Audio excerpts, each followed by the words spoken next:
medicina. E ninguém sabia o que eu sabia, mas ficava quieto, né?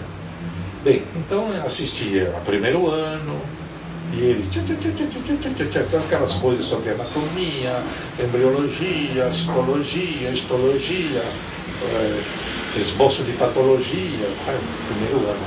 Eles diziam dele acumular e dele aceitar. Eu não podia criticar, não podia abrir a boca, não, mas eu duvido disso, mas a coisa não é bem assim. Eu ficava quieto, né? E assim passei o primeiro ano, assim passei o segundo ano, engolindo, e quietinho, vamos lá. Mas muita coisa que eles diziam não, era escandalosa, era absurda, era dogma. Passei o terceiro ano e finalmente entrei no quarto ano, em que o aluno começa a fazer contato com a prática, com o hospital. Foi aí que entrei em parafuso. Isto é, quando eu vi que eles aplicavam diretamente no ser humano toda aquela baboseira dos 3 primeiros anos e tratavam o ser humano como uma máquina, explicava tudo cientificamente. Dissociado do componente espiritual, tudo era laboratório, tudo era exame, tudo não sei o quê, tudo sintoma, tudo interpretação, tudo lógica e razão. Ele entrou em parafuso. Bem, o que eu fiz rapidamente para concluir? Eu simplesmente, eu disse assim para mim mesmo, eu não vou continuar estudando medicina. Vou desistir. Eu vou voltar a ser aquele profissional bancário que eu era, do que continuar nisso aí. Aí alguém me disse, acho que foi minha esposa, me disse assim, não, quem sabe tu dá uma pesquisada, faz o seguinte, tu está na 4ª série, quem sabe tu pega a 4ª série e desdobra em 2 anos, em vez de fazê-la em 1, faz em 2. E vai te sobrar tempo. E esse tempo que te sobra, tu investiga. Busca o que tu quer. Imagina, ela me disse isso ou eu inventei? O fato é que foi exatamente assim. Eu parei. Em vez de fazer 8 cadeiras na 4ª série, fiz 3, 4, as mais simplórias. E as outras eu me desliguei. Então desdobrei a 4ª série em 2 anos. E me sobrava tempo. E nesse tempo que sobrava começou a revisão crítica. E por que isso?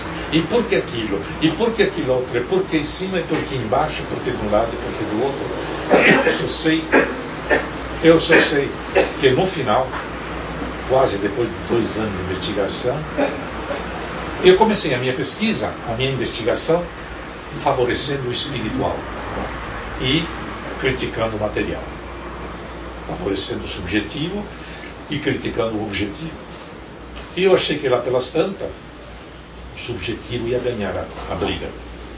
Mas eu cheguei num ponto que eu percebi que nem o objetivo, nem o subjetivo tinham razão.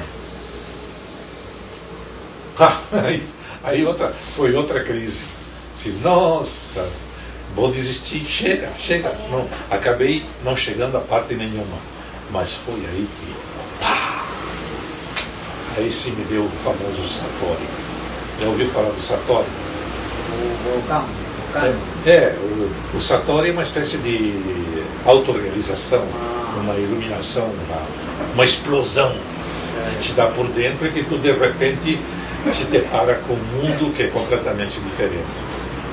Então aconteceu comigo isso e percebi nítida e claramente onde que estava o dilema.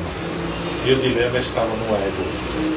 No desgraçado do meu ego, no desgraçado do meu pensamento que ao invés de me ajudar, me enganava. Em suma, foi uma transformação fantástica. E curiosamente, depois dessa, eu voltei a estudar medicina. Mas desta feita já não mais com conflito. Ou seja, deixei que ele informasse, eu tomava nota, registrava, fazia as provas. Ficou, quer dizer, eles continuaram dando as horas. Eu nunca briguei, mas fiquei na minha. Sim, está bem. Pode me informar, pode, né? Mas aquilo que eu vivenciei é meu. E eu tenho certeza que a minha vivência é a correta, é exatamente a que vou aplicar nos meus pacientes quando me derem o diploma. Foi o que tentei fazer, tanto com paciente particular como em paciente do hospital, só que no hospital foi muito de jeito. Ninguém se dava conta do que eu fazia. Apenas se perguntavam, como é que o Dr. Bono consegue efeitos tão... Eles me consideravam analfabeto, me consideravam primários, senhores psiquiatras. Ridículo, absurdo. Não é? Absurdo, não absurdo, eu conseguia. Por quê? Porque eu sabia que o sentimento era tudo. Eu sabia que a ação correta era tudo. Eu sabia que a identidade médico-paciente era tudo. E eu então criava uma atmosfera, eu e o paciente, que estava certo. Enquanto que os outros tratavam como um objeto, tecnicamente. E foi depois disso que eu resolvi escrever esse livro da ciência, uma nova religião, depois dessa experiência. E o livro foi lançado depois da minha formatura. E lá eu praticamente faço uma verdadeira revolução em termos científicos. Baseado nisso e baseado em todas aquelas coisas que eu tinha tomado conhecimento antes de entrar na medicina. Mas sempre fiquei assim, né? sempre humilde.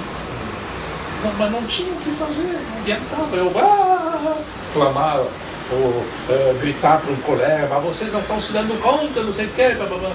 Ao contrário, eles ficaram sabendo da livro da existência, eles ficaram sabendo da existência do livro da ciência e liam um trecho para mim, na minha cara, para me ridicularizar.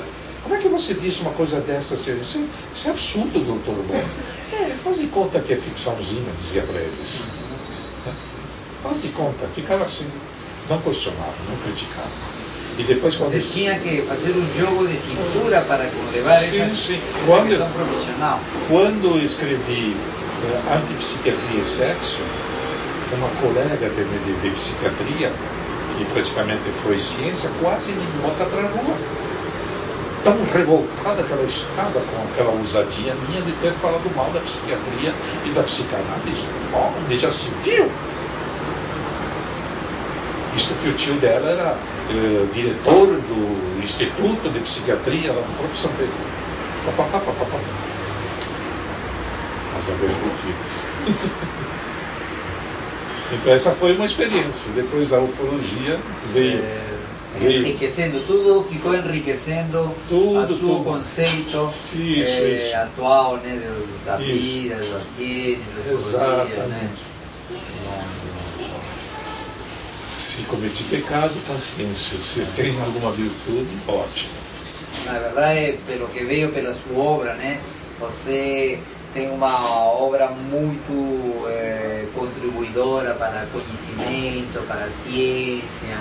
Na verdade, é uma coisa que deveria ser melhor divulgada, né? Ao contrário, me fecharam todas as portas das editoras no Brasil inteiro, depois da publicação desse livro aqui, e daquele ali. Aquele ódio assim, parece que algo se levantou. Claro que se levantou. Os famosos aliados dos alienígenas nefastos. Os famosos terrestres aliados do alienígenas nefastos, que eu chamo eles de anti-humana raça. Chega. Tá bom, agradecemos a nossa oportunidade que tivemos aí com o nosso amigo Dr. Ernesto Bono, tá? E será até uma próxima. Tá certo. Vou ligar aqui já.